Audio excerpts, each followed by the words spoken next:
Frigeri.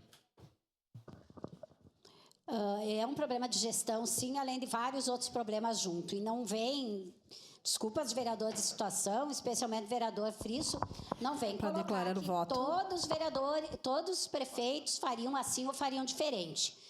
Eu e o senhor também já teve o exemplo do Pepe Vargas, do prefeito, que melhorou em muito a saúde pública em Caxias. E não é só verbas que precisa.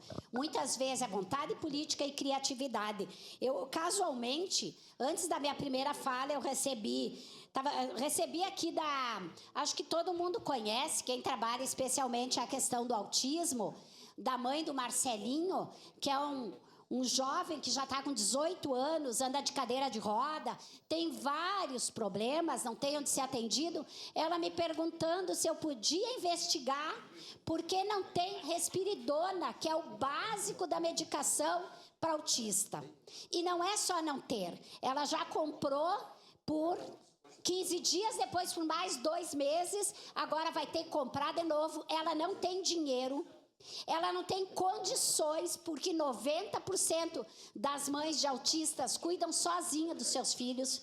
Tu sair de casa para buscar um remédio e não ter no SES, significa uma série de coisas. Ela não tem dinheiro, ela não tem condições, não tem o remédio da pressão dela no SES. Então, ela me pediu para ver se isso é verdade. E eu disse, casualmente, nós estamos discutindo questão da saúde. Então, alguma coisa tem que ser feito, não dá para deixar os autistas sem essa medicação. Mas a receita é retida cada vez que tu compra. Aí, cada vez que tu tem que ir, tu não tem mais a receita para comprar num outro lugar. Então, tu tem que ir atrás de conseguir a receita de novo.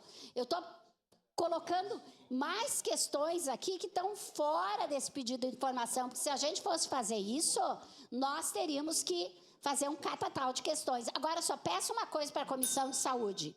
Quando vier o retorno, no máximo, daqui 30 dias, tragam ou passem para nós o retorno dessas questões, nós, vereadores e vereadoras, que vamos aprovar esse pedido.